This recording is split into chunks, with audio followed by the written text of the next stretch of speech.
Attaquons le débrief de match de l'équipe de France. Stop, top, top, top. Moi, c'est Jérémy, et avec mon pote Félix, on a décidé de monter les insups. Les insups, c'est quoi? C'est deux passionnés de foot qui se retrouvent en live sur Twitch chaque semaine pour parler foot. C'est un concept basique, je sais, mais quand c'est un supporter parisien et un supporter marseillais qui se parlent, souvent c'est marrant, ou en tout cas, il y a du débat. Alors si t'es chaud, abonne-toi à la chaîne et lâche ton meilleur like. Et puis, si tu veux débattre avec nous, ça se passe sur Twitch. Tu vas en description, il y a tous les liens. Notre chaîne Twitch, notre compte Twitter. Allez, bonne vidéo. Donc, pour rappel, victoire 3-0. Un but de Mbappé qui ouvre le score en première mi-temps, un but de Griezmann et un but de Dembélé en fin de match. Victoire nette 3-0, victoire facile, je suppose que tu es d'accord avec moi. Oui, Vi- clairement, Victoire il facile. a Victoire facile, fallu une pourquoi vingtaine de minutes. Comment? Il avait eu une vingtaine de minutes pour Ouais, c'est ça. débloquer le match et ensuite comme sur des roulettes. Et donc une vingtaine de minutes, pourquoi? Puisque suite à une action, frappe de Benzema à bout portant, la balle se dirige vers le but, mais main d'un défenseur gallois.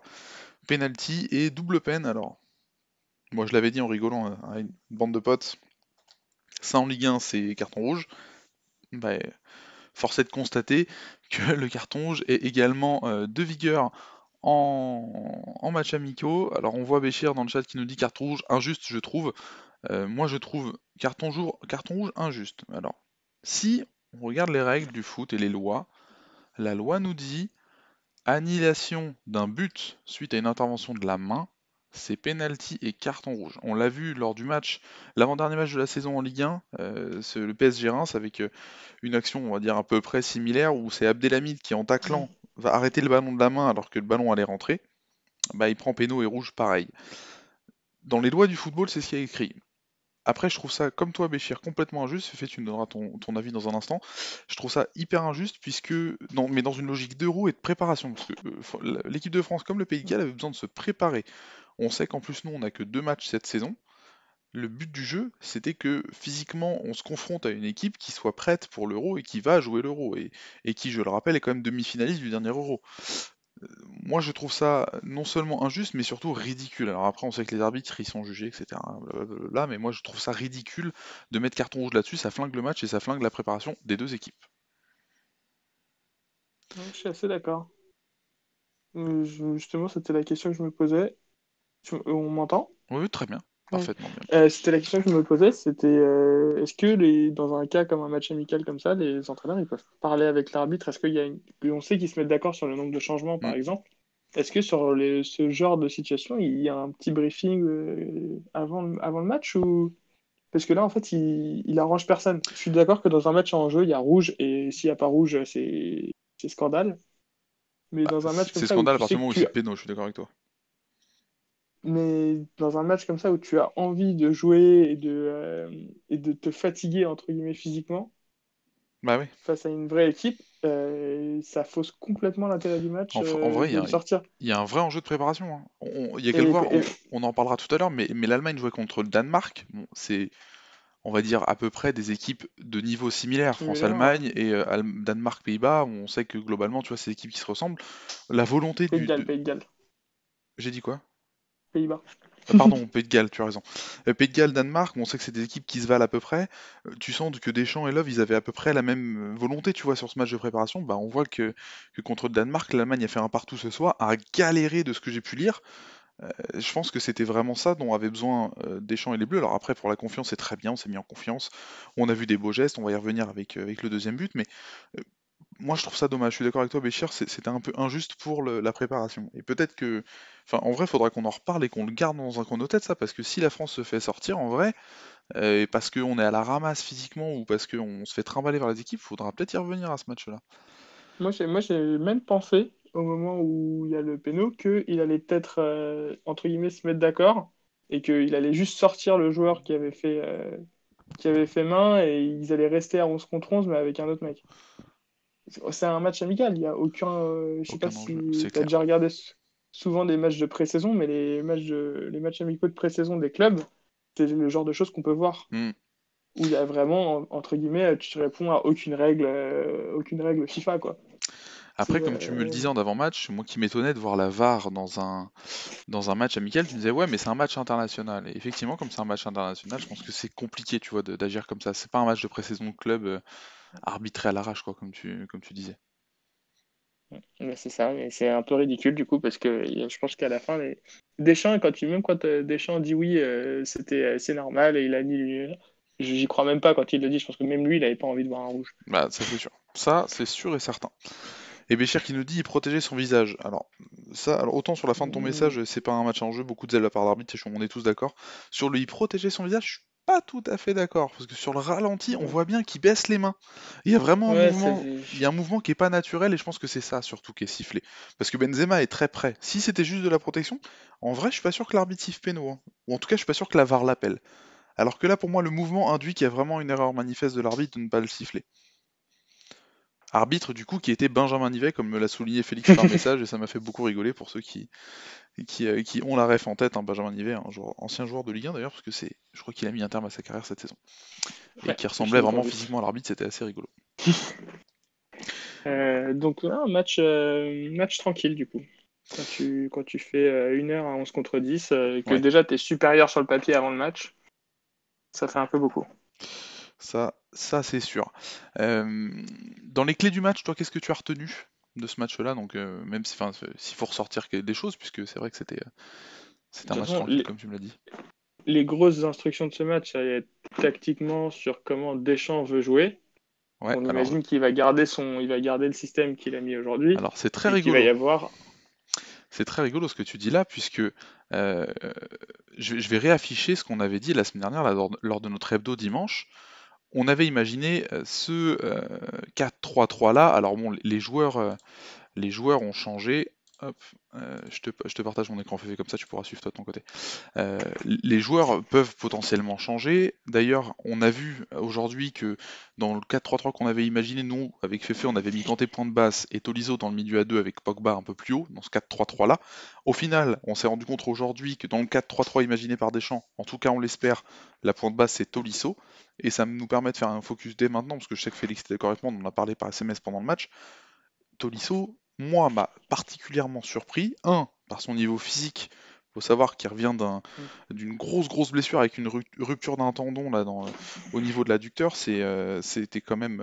Enfin, au moment de sa blessure, la mi-février, on parlait d'une fin de saison et d'un forfait pour l'Euro. Finalement, il revient. Je l'ai trouvé très en forme physiquement.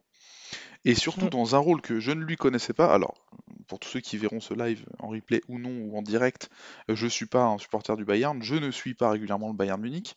J'ai vu un petit peu le Bayern de Munich cette saison puisqu'ils ont joué contre Paris, mais en vrai, je ne connaissais pas cette capacité de jouer point de basse, de redescendre entre les défenseurs centraux en phase offensive pour la construction, pour libérer les latéraux pour que les latéraux puissent monter. Il a fait un match très costaud. Je sais pas ce que t'en penses. Ouais, il a été très bon. Ouais. C'est un joueur qui a quand même énormément de qualité, techniquement, physiquement. Ah, je m'entends, je sais pas si c'est normal.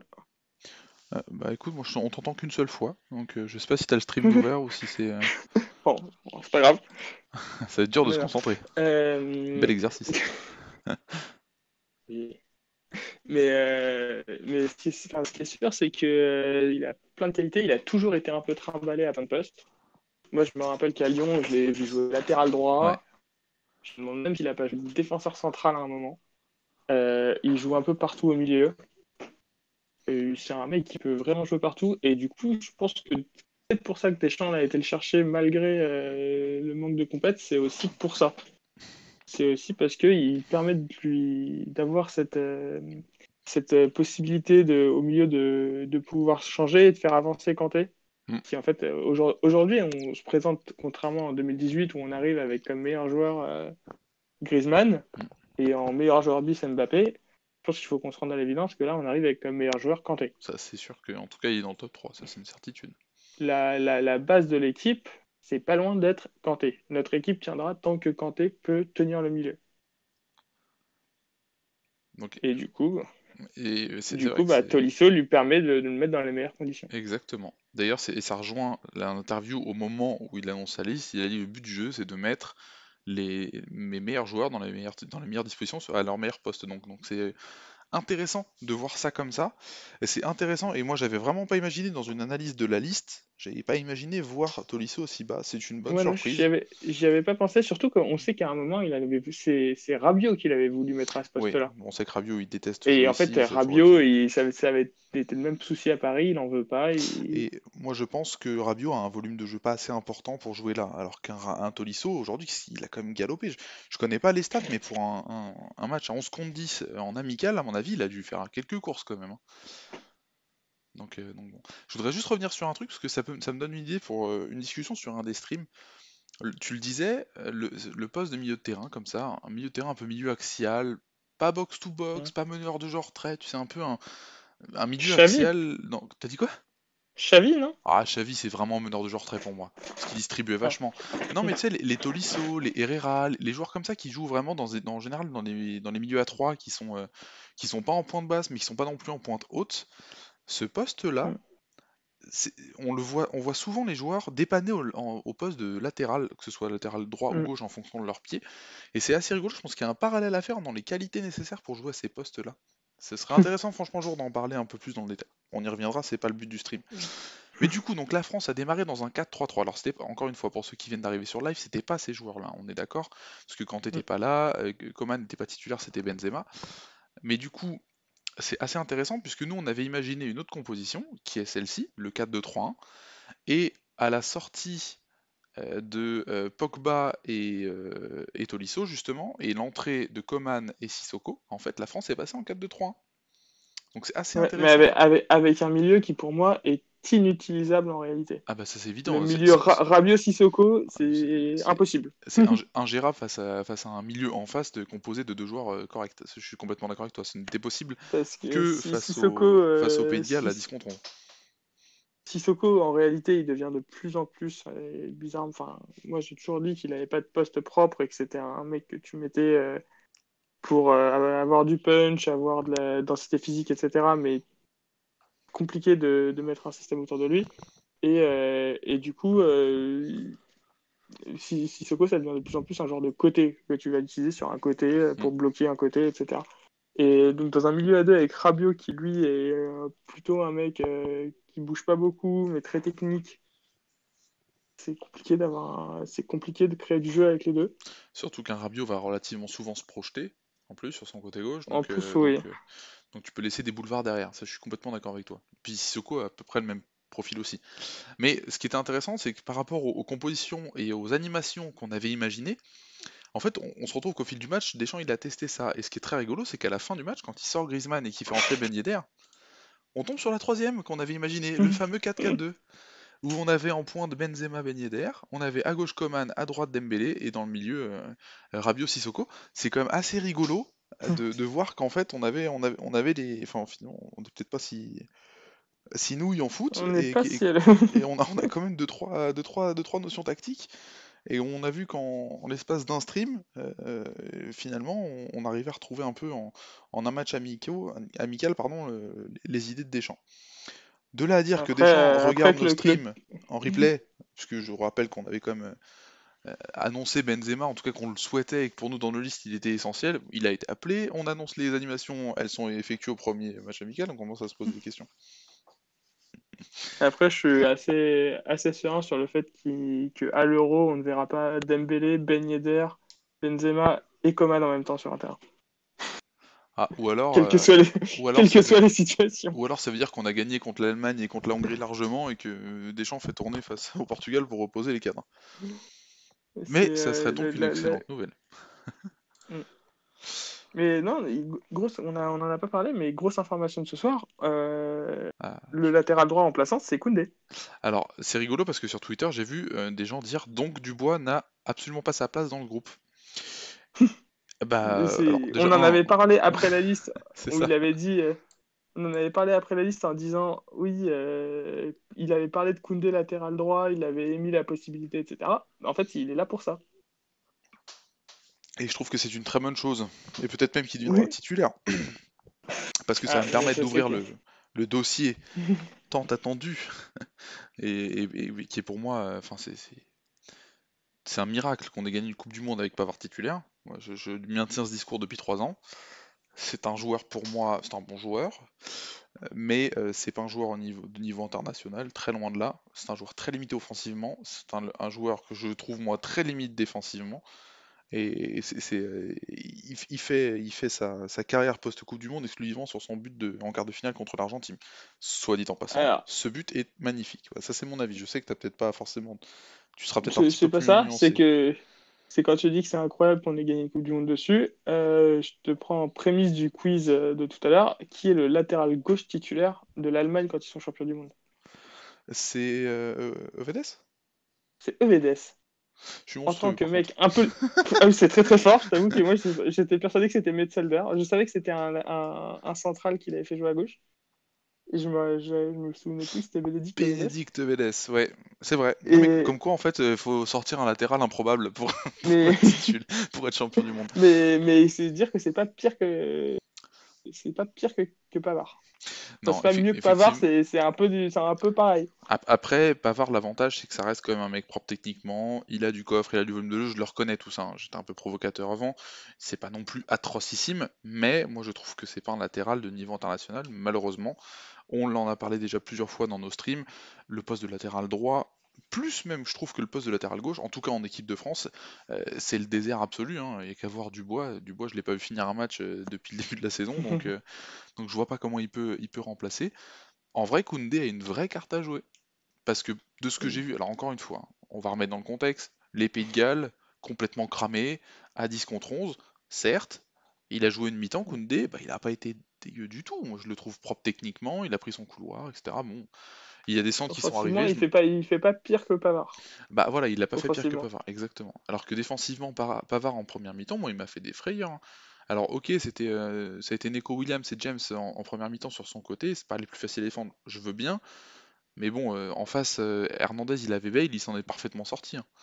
Donc Ah oui, mais on n'est pas sur la même classe de joueurs aussi. voilà, voilà. Non, moi, par contre, on parlera jamais assez de ces matchs amicaux où moi, je sais pas si c'est la cicatrice psychologique de Djibril Cissé en 2006, Ah, t'as peur mais des blessures? j'ai peur des blessures.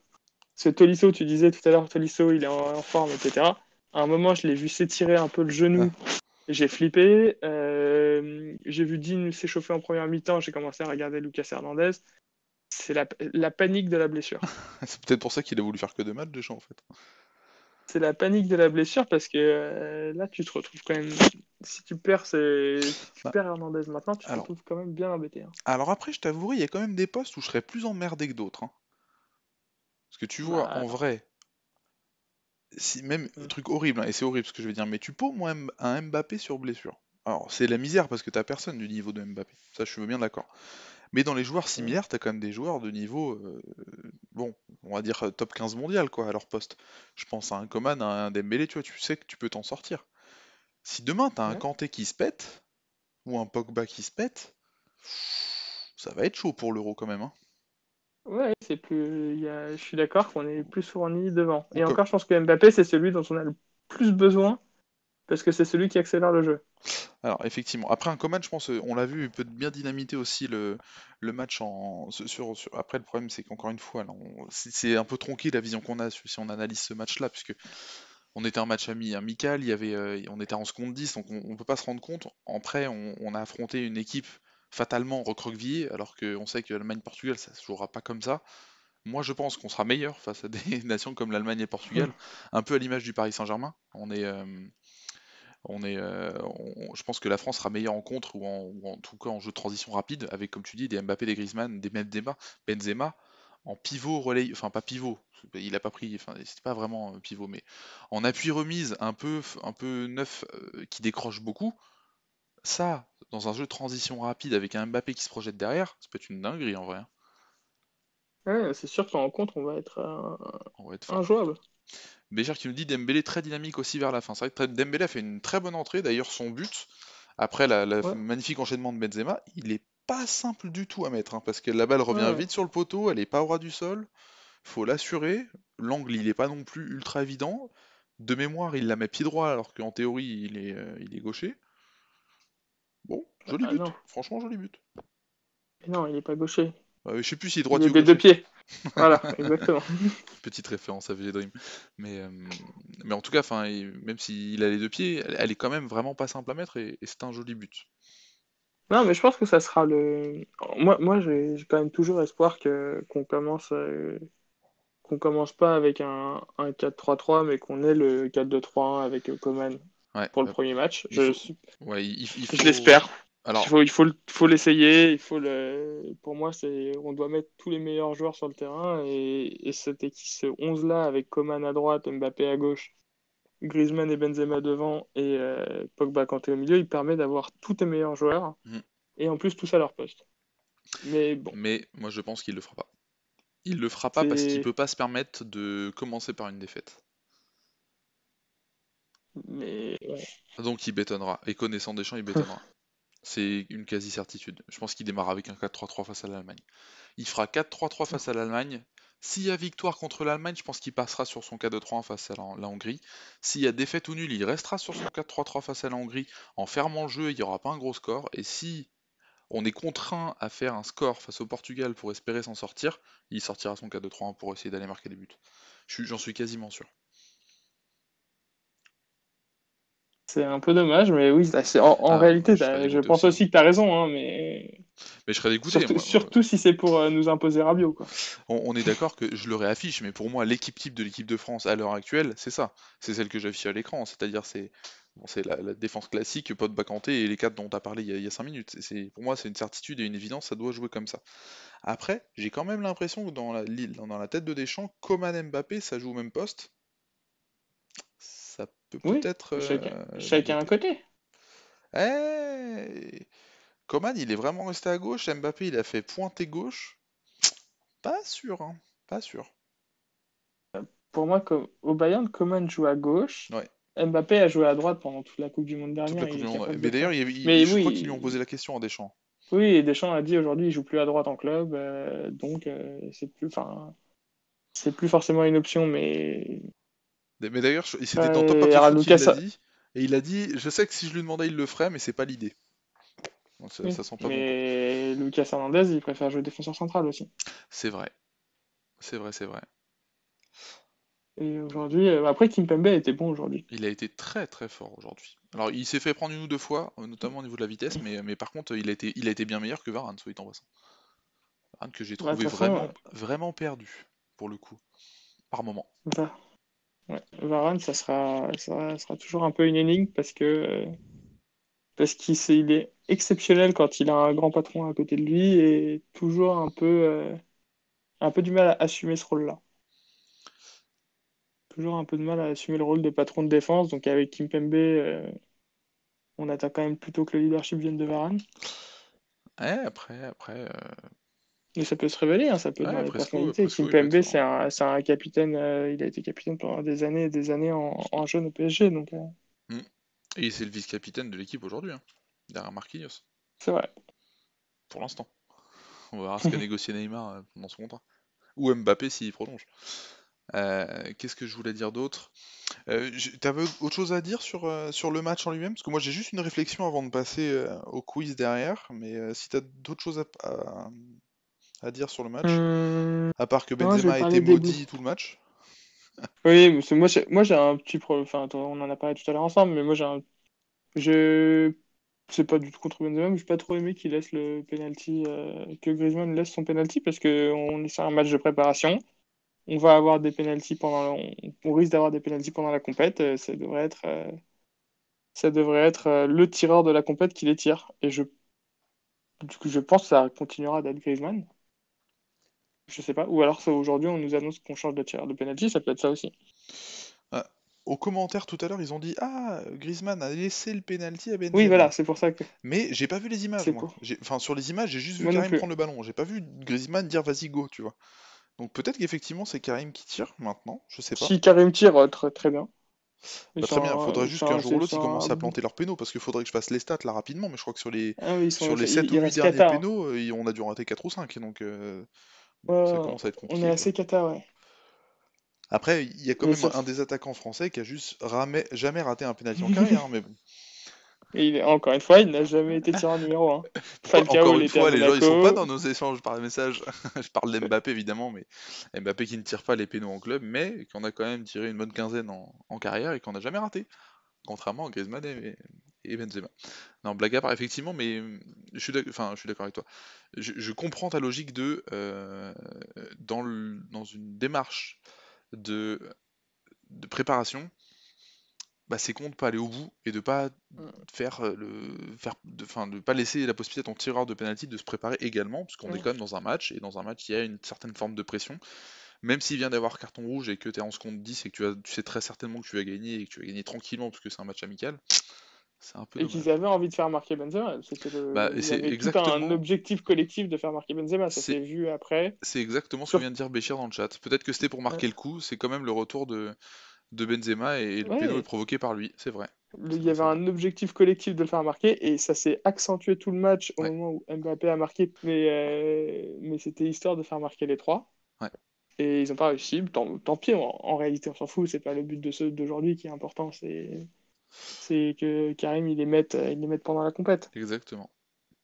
Mais ouais, j'aurais trouvé ça plus logique de voir Griezmann tirer. Est-ce que tu crois que Et non. ils essayent enfin, c'était vraiment en mode faisons marquer Karim ou c'est en mode évitons de lancer les polémiques dans les médias de ah là là, pour son retour, ils auraient pu laisser marquer Thierry Karim, ce genre de truc, non? Moi, je pense que c'était de le faire marquer, puisque Ouais, c'est même vraiment de faire marquer. il y a une ou deux fois Mbappé qui le cherche sur des passes compliquées dans la surface. Je pense qu'il y a des mots, enfin, sans cette problématique-là, Hmm. il aurait été au bout. Mais après, Mbappé, c'est devenu sa spécialité en carrière de gérer les égos des mecs autour de lui. Il a dit quand il devait faire marquer Cavani ou faire marquer Neymar ou machin. Et c'est ouf parce qu'il le fait bien, il le fait très bien et en plus il a des stats comme quoi. Parce que Ouais, ouais. on va éluder le sujet et en parler très rapidement, mais Mbappé qui fait un match correct, sans plus, c'est pas non plus le match de l'année, mais il fait quand même un but, une passe D encore quoi. Et Ouais, quelle passe D! Petite elle est belle. talonnade là en première intention, elle est sublime. Si Elle est mon, très très belle. si mon fils avait pas bronchiolite, double otite, je pense que j'aurais sauté de mon canapé. Mais là, je suis resté calme. Ouais, Euh, elle est belle et il fait un match. C'est quand même le seul qui a dans les trois, parce qu'on du coup je compte pas Coman dedans, mais c'est quand même le seul qui peut éliminer en vitesse. Aujourd'hui, Griezmann, oui, enfin même pas qu'aujourd'hui, hein, Griezmann a jamais été un mec voilà, c'est pas un mec qui est ultra d'élimination. C'est rapide. pas un dribbleur en vitesse. Exactement, Benzema C'est c'est un mec pareil. qui fait des bonnes passes et qui se place bien, Hmm. etc. Et Benzema, alors, plus aujourd'hui en tout cas.